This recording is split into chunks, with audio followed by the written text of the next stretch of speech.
Hi all, അസ്സലാമലൈക്കും. Welcome back to Silnas kitchen. ഇന്നത്തെ recipe ഭയങ്കര വെറൈറ്റി ആയിട്ടുള്ള നല്ല ടേസ്റ്റി ആയിട്ടുള്ള ഒരു അടിപൊളി ബ്രേക്ക്ഫാസ്റ്റിൻ്റെ റെസിപ്പിയാണ്. റവ വെച്ചിട്ടാണ് ഇത് തയ്യാറാക്കി എടുത്തിട്ടുള്ളത്. എത്ര കഴിച്ചാലും മടുപ്പ് വരില്ല. അതുമാത്രമല്ല, നമ്മൾ സാധാരണ ഇതിൽ ഏതൊക്കെ കറികളുടെ കൂടെയാണോ നമുക്ക് കഴിക്കാനായിട്ട് ഇഷ്ടം, ആ ഒരു കറികളുടെ കൂടെയൊക്കെ കഴിക്കാൻ പറ്റുന്ന ഒരു കിടിലൻ ഐറ്റമാണ്. ഇറച്ചിക്കറികളുടെ കൂടെയോ കടലക്കറിയുടെ കൂടെയോ മുട്ടക്കറിയുടെ കൂടെയോ അങ്ങനെ എന്ത് കറികളുടെ കൂടെ വേണമെങ്കിലും ചേരുന്നതാണിത്. നല്ല ടേസ്റ്റാണ്, നല്ല സോഫ്റ്റാണ്. അപ്പോൾ ഇതെങ്ങനെയാണ് തയ്യാറാക്കുന്നതെന്ന് അറിയാനായിട്ട് വീഡിയോ സ്കിപ്പ് ചെയ്യാതെ മുഴുവനായിട്ടൊന്ന് കണ്ടു നോക്കണേ. റെസിപ്പിയിലോട്ട് കിടക്കുന്നതിന് മുമ്പായി സിൽനാസ് കിച്ചൺ ചാനൽ ആദ്യമായിട്ട് കാണുന്നവരാണെങ്കിൽ പ്ലീസ് ഒന്ന് സബ്സ്ക്രൈബ് ചെയ്തേക്കണേ. ഒപ്പം ഈ വീഡിയോസ് നിങ്ങൾക്ക് ഇഷ്ടപ്പെടുകയാണെങ്കിൽ ഒരു ലൈക്ക് ചെയ്ത് ഷെയർ ചെയ്ത് സപ്പോർട്ട് ചെയ്യാനും മറക്കരുത്.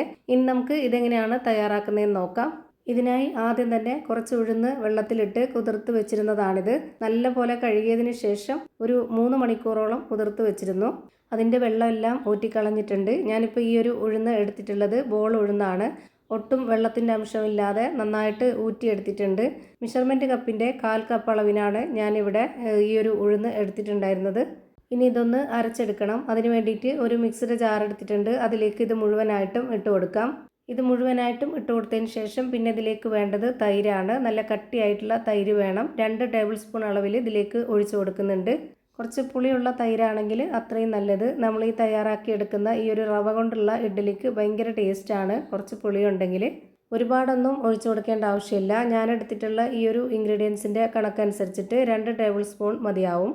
ഇനി ഇതിലേക്ക് 1/2 കപ്പ് അളവിൽ ചോറാണ് ഇട്ട് കൊടുക്കുന്നത്. റേഷനരി ചോറോ സാധാ അരിയുടെ ചോറോ ഏതായിരുന്നാലും ഇതേ അളവിൽ തന്നെ എടുക്കുക.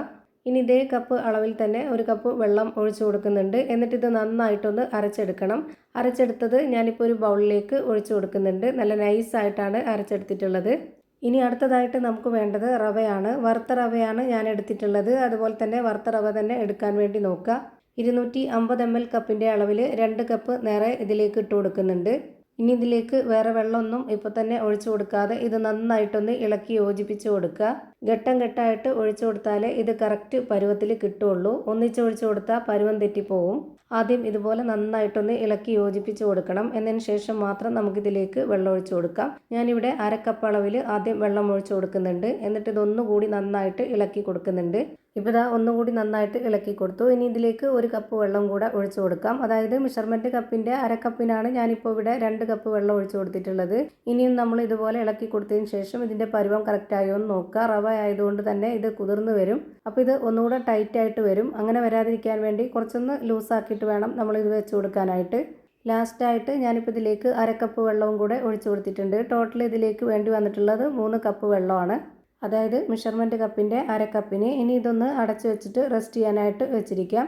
സാധാരണ ഇഡ്ഡലിക്കൊക്കെ നമ്മൾ മാവ് റെസ്റ്റ് ചെയ്യാനായിട്ട് വെക്കുന്ന പോലെ ഒരു രാത്രി മുഴുവൻ വെക്കണമെന്നുണ്ടെങ്കിൽ അങ്ങനെയും വെക്കാം. ഞാനിവിടെ വെച്ചിരുന്നത് 3.5 മണിക്കൂറാണ് ഞാനിവിടെ വെച്ചിരുന്നത്. അപ്പോൾ തന്നെ നല്ല സോഫ്റ്റായിട്ട് മാവ് കിട്ടിയിട്ടുണ്ട്.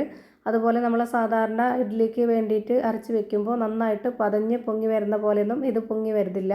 അപ്പോൾ ആ ഇഡ്ഡലിക്ക് വേണ്ടി അരച്ച് വെക്കുന്ന ആ ഒരു മാവിൻ്റെ കറക്റ്റ് പരുവത്തിൽ തന്നെയാണ് ഇത് റെഡിയായി കിട്ടിയിട്ടുള്ളത്.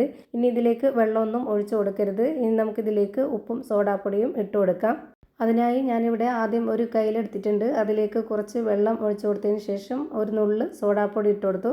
ഇനി ഇതിലേക്ക് ആവശ്യത്തിനുള്ള ഉപ്പും കൂടെ ഇട്ട് കൊടുത്തതിന് ശേഷം ഈ ഒരു സ്പൂൺ വെച്ച് തന്നെ ഇളക്കി കൊടുക്കുന്നുണ്ട്.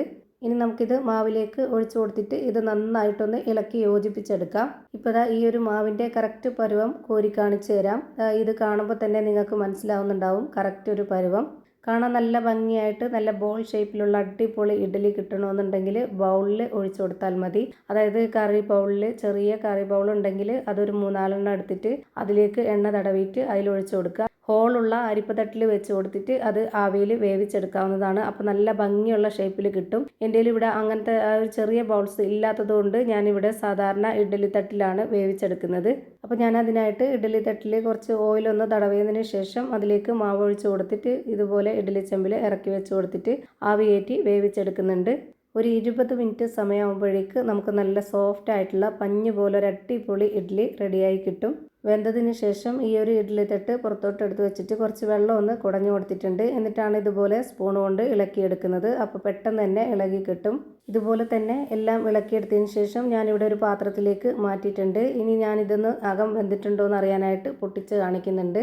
അതുപോലെ തന്നെ ഇതുപോലെ ഞെക്കി നോക്കുമ്പോൾ തന്നെ നല്ല സോഫ്റ്റ് ആയിട്ടാണ് കിട്ടിയിട്ടുള്ളത്. കാണുമ്പോൾ തന്നെ നിങ്ങൾക്കറിയാൻ പറ്റും. അതുപോലെ കാണാനും നല്ല ഭംഗിയാണ്. നല്ല ടേസ്റ്റി ആയിട്ടുള്ള ഒരു അടിപൊളി റെസിപ്പിയാണ്. എന്തായാലും ഒന്ന് ട്രൈ ചെയ്ത് നോക്കണം. എല്ലാവർക്കും ഇഷ്ടമാവും. അപ്പോൾ ഇത്രയേ ഉള്ളൂ ഇന്നത്തെ വീഡിയോ ഇഷ്ടമായാൽ ലൈക്ക് ചെയ്യാനും കമൻറ്റ് ചെയ്യാനും ഷെയർ ചെയ്യാനും മറക്കരുത്. അതുപോലെ തന്നെ ഞാനിടുന്ന പുതിയ വീഡിയോസ് നോട്ടിഫിക്കേഷനായിട്ട് കിട്ടുന്നതിന് വേണ്ടി സബ്സ്ക്രൈബ് ചെയ്ത് ബെല്ലൈക്കൺ അമർത്തി അതിൽ ഓൾ എന്ന ഓപ്ഷൻ എനേബിൾ ചെയ്ത് കൊടുക്കാനും മറക്കരുത്. പുതിയൊരു വീഡിയോയുമായി വീണ്ടും വരും. Thank you for watching.